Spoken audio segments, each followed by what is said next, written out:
tal? ¿Cómo están? Les doy la bienvenida a esto que es Saquen una hoja, la columna de educación de Vía Socialista. Bueno, como habrán visto, hoy nos vamos a ocupar de explicar el fenómeno de la esencialidad educativa, que le podemos denominar tranquilamente rompehuelgas, ¿no? Y lo primero que me gustaría señalar es que este proyecto forma parte de lo que nosotros hemos denominado el consenso liberal. ¿Qué quiere decir esto? Que si bien la libertad avanza, el PRO, a partir de los diputados que han presentado este proyecto, Finocchiaro, Vidal, Ritondo, expresan la corriente más extrema del ataque a las condiciones laborales de las y los trabajadores, de alguna manera la idea de que hay que regular el derecho a protesta y que los docentes recurren a muchos abusos, forma parte de un consenso que atraviesa todo el personal político. Massa lo ha dicho en campaña cuando se candidateó a presidente. Hace unos días Juan Grabois señaló que había que de alguna manera poner un límite a los abusos de las y los docentes que tenían que estar en el aula y que eso era importante. Estas declaraciones son solidarias, entonces, sea él consciente o no, a, digamos, el proyecto de esencialidad educativa, ¿no? O cuando en su momento Cristina Fernández de Kirchner dijo que la docencia tenía muchos derechos y que trabajábamos 4 horas, ¿no? Y teníamos 4 meses de vacaciones. Bueno, todo esto forma parte de ese consenso liberal que implica, ¿sí?, eso que nosotros denominamos avanzar en el igualitarismo bestial. ¿Qué quiere decir esto? Bueno, en lugar de mejorar las condiciones laborales, salariales del conjunto de las y los trabajadores, implica un ataque a los derechos de los trabajadores en blanco para equipararlos con sus pares trabajadores informales sin derechos. Para esto, o entender este problema, les recomiendo que sigan la columna de Yanina Arari, La fuerza que mueve el mundo, ¿sí? Eh, pero bueno, avancemos un poco en intentar entender qué es lo que está detrás de la declaración de la educación como servicio esencial.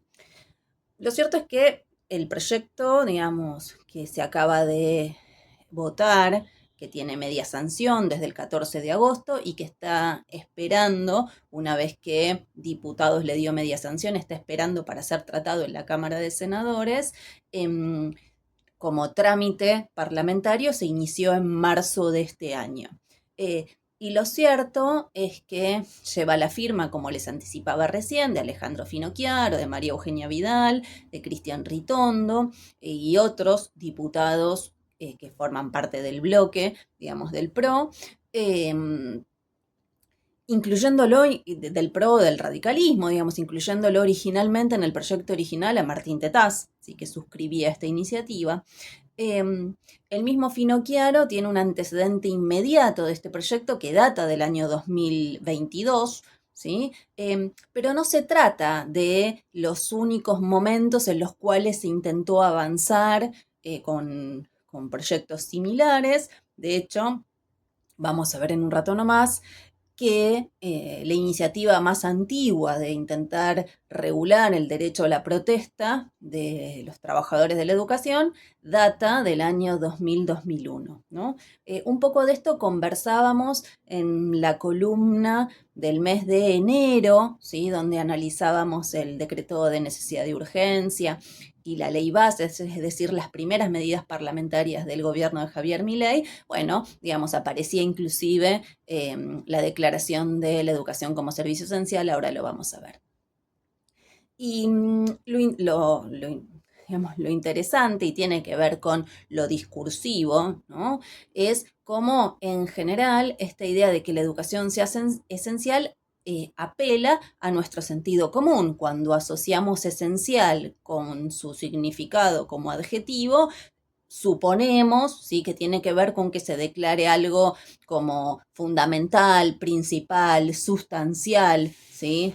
Es decir, digamos, darle una importancia primordial, ¿no? Y la verdad es que estamos muy lejos con esta iniciativa parlamentaria de que la educación tenga ese lugar en la sociedad y más bien, como ya a esta altura varios han advertido, y advertíamos en ese video de enero, ¿sí? Implica en realidad cercenar objetivamente el derecho de protesta y de huelga, ¿no? Y está muy lejos entonces la iniciativa parlamentaria de realizar, ¿sí? O darle valor a la serie de características que implicarían que algo sea esencial, ¿no?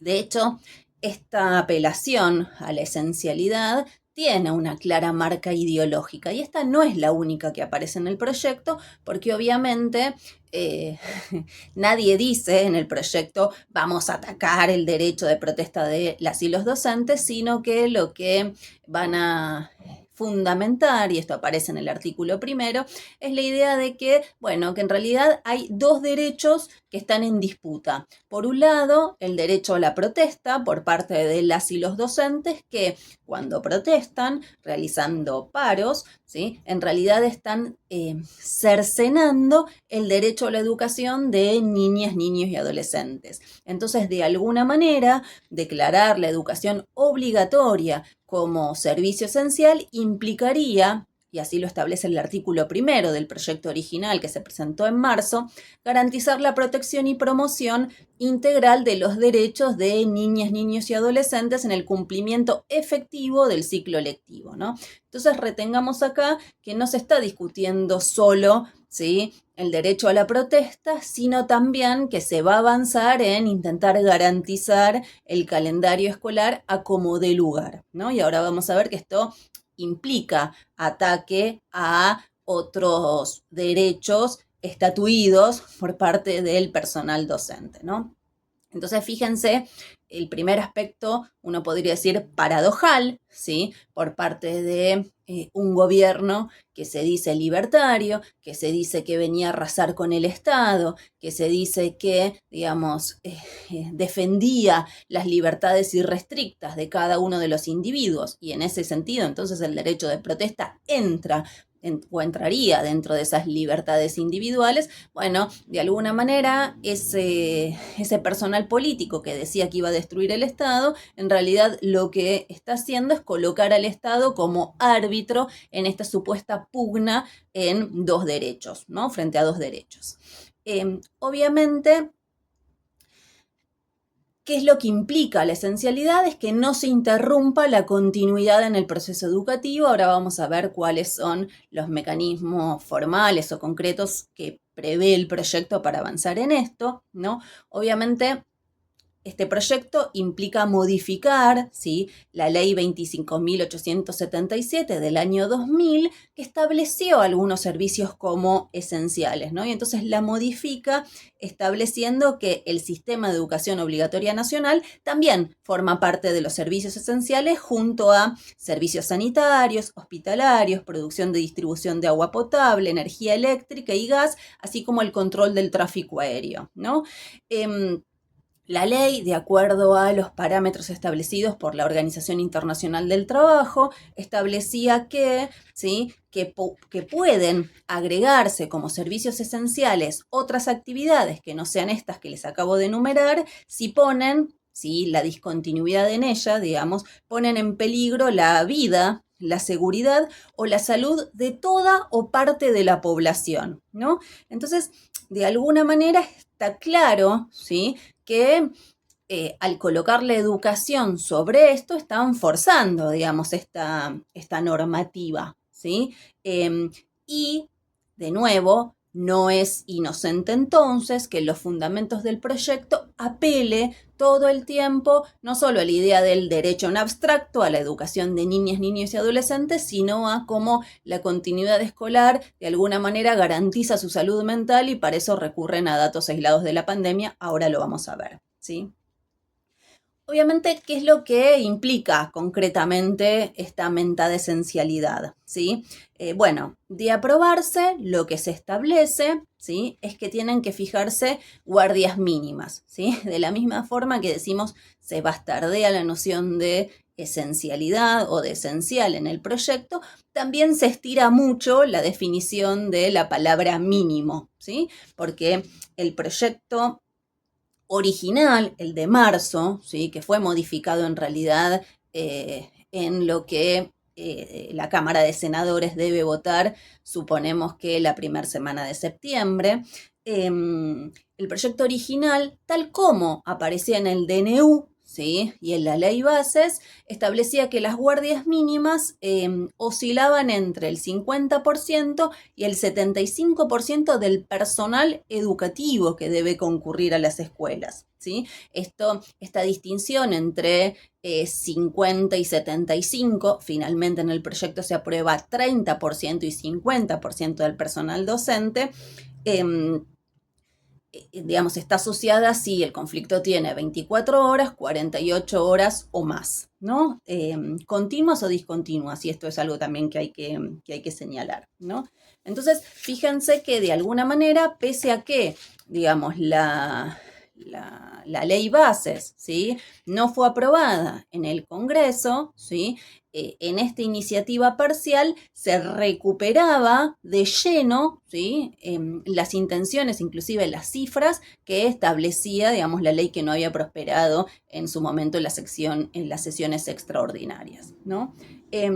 Ahora, ¿cómo prevén que se implemente, ¿sí?, estas guardias mínimas, que como dijimos de mínimas no tienen nada, ¿no? Bueno, el texto del proyecto decía, ¿no?, implementar procesos tendientes a la presentación de la nómina anual del personal afectado al sistema de guardias mínimas, que comprende como mínimo, ahí decía 50% de la dotación del equipo docente, auxiliar y directivo, ¿sí?, a los efectos de que el establecimiento permanezca abierto y en condiciones de continuar con la trayectoria educativa de los alumnos.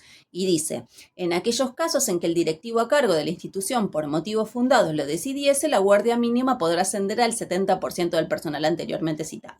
Entonces, fíjense, inclusive que en su redacción original, ¿sí?, el proyecto le otorga plena potestad a las y los directivos, que obviamente van a ser presionados por sus superiores más inmediatos, supervisores, directores de área, directores de nivel, etcétera, para que no solo, digamos, prevean estas cifras, ¿sí?, 30%, 50%, sino que inclusive puedan elevar más si así lo considerasen, ¿no? Y ahora vamos a ver por qué esto no es un dato menor, ¿no? Obviamente, de la misma forma que el personal docente al inicio del año debe, ¿sí?, establecer el sistema de guardias para cada uno de los días de la semana, ¿sí? Y fíjense que cada uno de los días de la semana, y además con las combinaciones que a ustedes se les ocurran, es decir, bueno, semana 1 de clases, huelga de 24, semana 1 de clases, huelga de 48, semana 2, ¿no? O sea, imagínense lo que es en la práctica organizar ese organigrama, ¿no? No solo, obviamente, le requieren a los directivos, al personal de conducción de las escuelas que establezcan, digamos, este listado, sino que también van a ser, obviamente, los encargados de hacer cumplir, digamos, esas guardias y en tal caso delatar a todos aquellos que no garantizasen, ¿sí?, esa pauta establecida, ¿no? Y también el otro aspecto que aparece y que es muy importante para tener en cuenta tiene que ver con esta idea, ¿sí?, de que además, digamos, pasa a ser potestad del directivo o del equipo de conducción el garantizar, sí, que se cumpla completamente el calendario escolar, ¿no? Y en ese sentido, entonces, si hubiera algún día que no se hubiera cumplido ese calendario, ¿no?, ese día debe ser recuperado, ya sea, digamos, en el receso invernal o en diciembre, ¿no? Y acá hay algo que hay que decir, ¿sí? Uno podría mencionar distintos antecedentes de esta idea de que, digamos, día caído, día que se recupera, tal vez quien lo ha tomado, digamos, más de lleno como criterio son las y los docentes del Plan Fines 2, ¿sí?, que desde que comenzó a funcionar en el año 2010, como efectivamente había una brutal, ¿sí? Disminución de la carga presencial y se establecían en lugar de una cursada de 5 días a la semana, una cursada de 2, luego se introdujo un tercer día a modo de consulta-tutoría, ¿no? Se establecía qué día caído era día que debería ser recuperado, con lo cual uno puede decir, sí, fíjense que en materia de, digamos, acciones sindicales laborales, no hay que dejar, digamos, puntadas sin hilo porque efectivamente esto después se recupera, ¿no? Como les decía recién, ¿sí? El proyecto que se va a votar en senadores en realidad modificó, ¿sí?, las cifras del 50 y el 75%, que era lo que aparecía en la ley bases y en el DNU, y, digamos, lo fijó en un 30 y un 50%, ¿no? De hecho, el proyecto, ahí fíjense que va a decir, ¿no? Bueno, ¿qué es lo que implica el sistema de guardias mínimas? Bueno, por un lado, la apertura de todos los establecimientos educativos en todos los niveles y modalidades de la educación obligatoria, en su correspondiente horario de apertura y cierre, ¿sí? Es decir, normalidad. El garantizar el servicio de alimentación todos los días que se hayan establecido en el calendario lectivo, del ciclo lectivo. Y fíjense qué dice, ¿no? El proyecto final. Cuando las medidas de acción directa, indirecta, paro o huelga docente y no docente que susciten durante el ciclo lectivo escolar y fuese entre 1 y 2 días continuos o discontinuos, se deberá contemplar un porcentaje mínimo de asistencia de las y los trabajadores del 30% y dice 2 días o más, discontinuo o continuo, ¿sí? Un 50%, ¿no? Garantizando el cuidado de los niños, niñas y adolescentes, así como las clases y actividades pedagógicas de manera normal y el cumplimiento de la cantidad mínima de días de clase. Y fíjense que acá lo que me parecía importante destacar tiene que ver con esta idea, ¿sí?, de que se habla de actividades o acciones directas o indirectas. Y entonces si uno estira un poco la lógica y coloca esta normativa dentro de esto que les comentaba como, digamos, el igualitarismo bestial, ¿sí?, podría, ¿sí?, verse obligado ese equipo de conducción a recuperar en el receso invernal o en diciembre si hubiera acciones indirectas que discontinuaron el ciclo escolar, por ejemplo, un paro de transporte. Entonces fíjense cómo, ¿sí?, ya ahora no tiene que ver solo con lo que hacen las y los docentes, sino también, ¿sí?, con esas acciones indirectas que podrían garantizar la interrupción de esa continuidad o el cumplimiento del calendario escolar en términos de la cantidad de días de cursada obligatoria, ¿no? Entonces esto es algo que es importante, digamos, para tener en cuenta, de nuevo, porque implica no solo regular qué ocurre dentro de la vida educativa, sino también regular qué ocurre fuera de la vida educativa.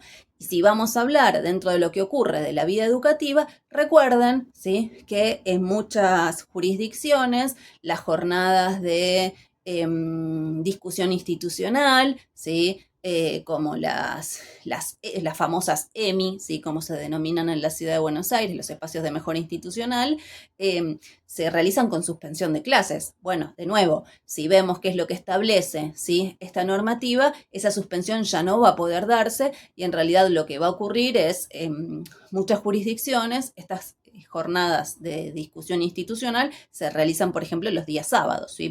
Se me ocurren varias provincias, digamos, del norte del país en donde esto es así, ¿no? Entonces, de nuevo, ¿sí?, estamos viendo que aquí hay más de un elemento, ¿sí?, donde este avance en determinadas conquistas y o derechos de las y los trabajadores, sí se produce un claro cercenamiento. Y como les decía, ¿sí?, obviamente en la fundamentación del proyecto, ¿sí?, y esto tiene que ver con la ley 25.877, ¿sí?, en los fundamentos del proyecto, los datos y esto también aparecía en el debate parlamentario, ¿sí?, los datos que aparecen tienen que ver con los problemas que generó la discontinuidad educativo, la interrupción del servicio educativo en un contexto extraordinario, la pandemia, ¿sí? Y su impacto, digamos, en la salud mental de niñas, niños y adolescentes, o inclusive en cómo la pandemia había demostrado que lo que refiere a los resultados educativos, la presencialidad era clave, ¿no? Entonces, esta también podemos decir que es una estrategia ideológica, porque ¿qué es lo que está haciendo? ¿Sí? Claramente está descontextualizando, ¿sí? Ese fenómeno que fue la pandemia, ¿sí? Para tomar datos sueltos y decir, bueno, cualquier tipo de interrupción produce, ¿sí? Un daño en niñas, niños y adolescentes. Y ahora vamos a desarrollar un poco más esto, ¿sí? Obviamente, sí, en la Cámara de Diputados hubo 2 proyectos más, ¿sí? Al margen del que sale por mayoría, que fue el presentado originalmente por Finocchiaro Vidal Ritondo, que es, sí, podríamos decir, el que elaboró el bloque de el Frente para la Victoria, ¿sí? El peronismo, el kirchnerismo.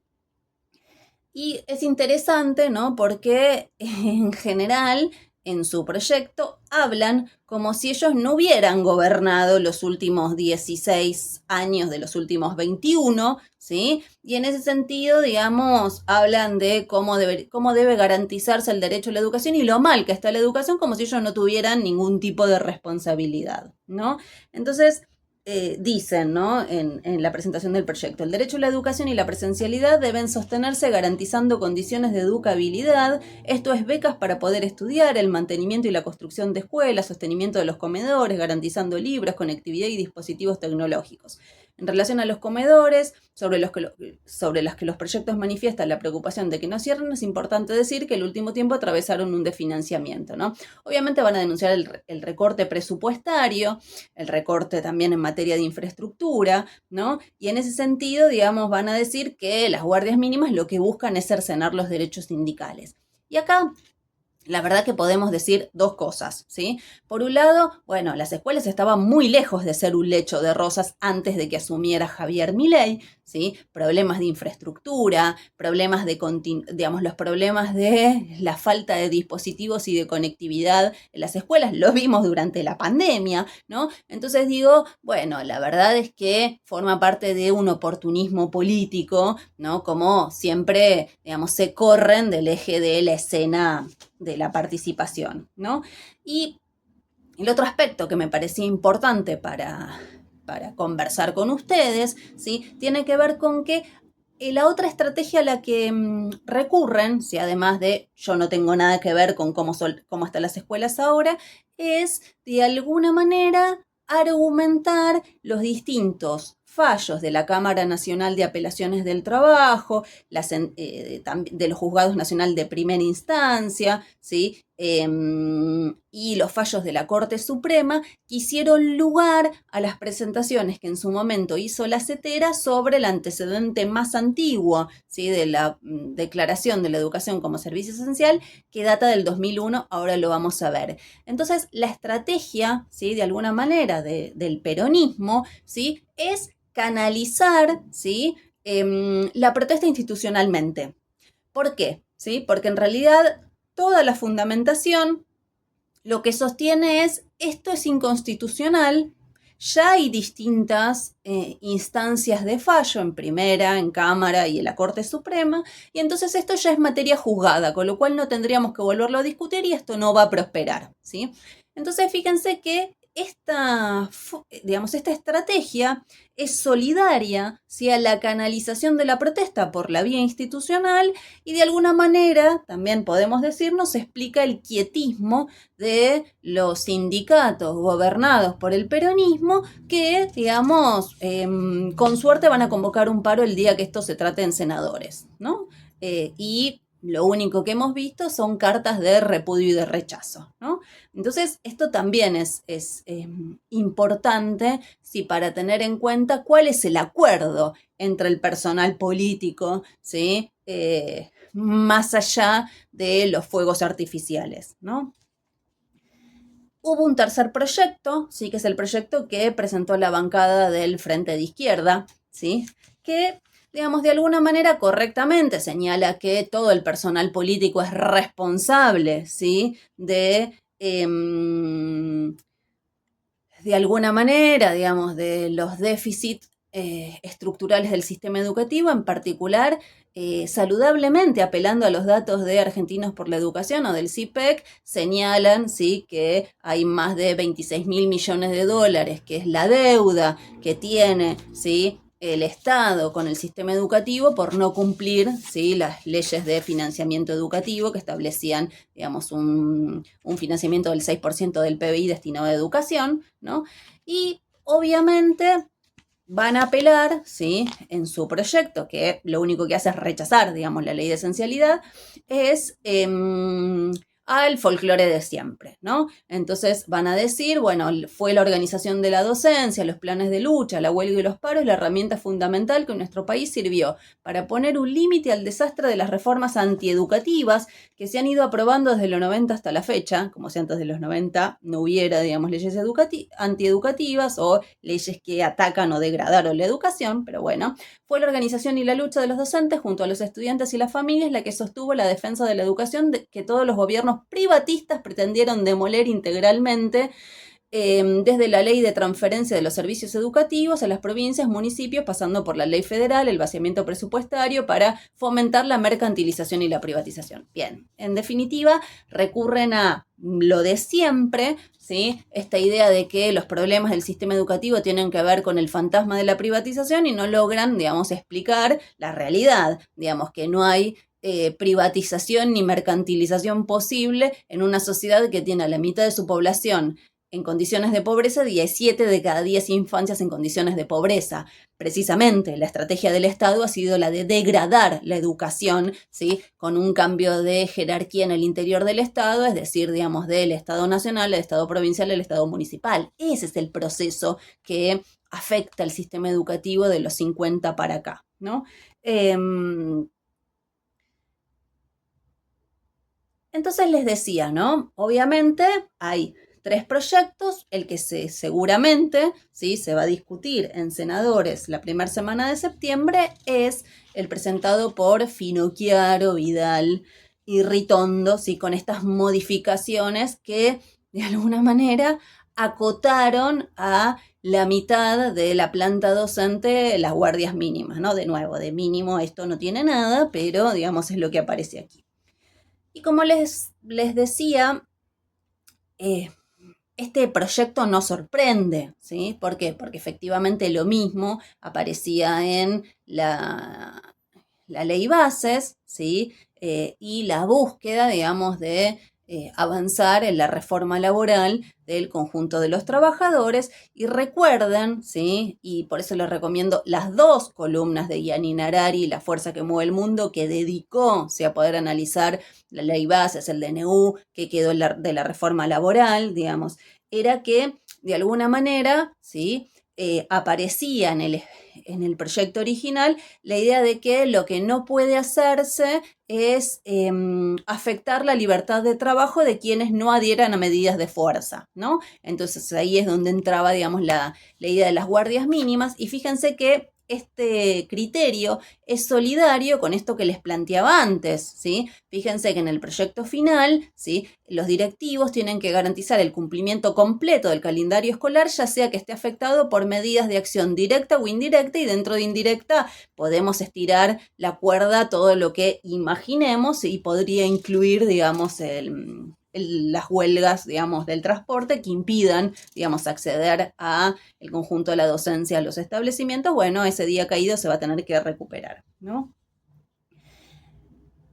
Obviamente, ¿sí?, de proyectos que buscan declarar la educación como servicio esencial, ustedes recordarán, en la pandemia hubo un montón, ¿sí? Inclusive fue la estrategia del gobierno de la ciudad de Buenos Aires, ¿sí?, declarar la educación como servicio esencial para de alguna manera asegurar el proceso de apertura de escuelas en el año 2021 con todos los conflictos y los litigios que se produjeron entre la ciudad de Buenos Aires y el gobierno nacional en su momento, ¿no?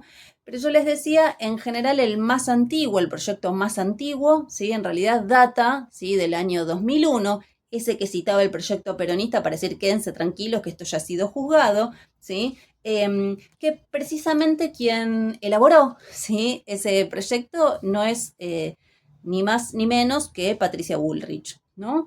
Y ahí efectivamente, digamos, algo que aparecía, si era la idea de que, bueno, si se busca, y esto aparecía en los fundamentos del proyecto, ¿sí?, la concreción de las metas pedagógicas que otorguen a los conocimientos básicos de la formación requerida a niñas, niños y adolescentes, de alguna manera había que regular, ¿sí?, las huelgas, sí, por tiempo indeterminado y establecer este sistema, digamos, de guardias mínimas.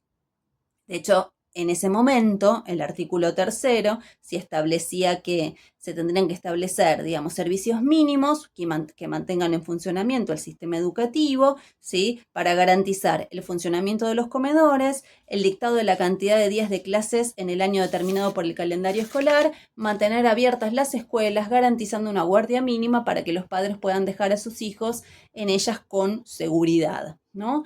Y en ese sentido remitía a la ley 23.551, el artículo 4, que es la que, digamos, refería a distintos actividades que antes les mencioné como, digamos, servicios esenciales. En este momento, ¿sí?, las guardias mínimas serán del 30%, con lo cual de alguna manera, si el proyecto final recupera este espíritu y también, digamos, como les decía, esta idea de que la escuela pasa a ser un espacio de guardería social, ¿no? Y fíjense, ¿sí?, que de alguna manera lo que busca, ¿sí?, el proyecto es claramente enfrentar a docentes con las familias y con los estudiantes, ¿sí?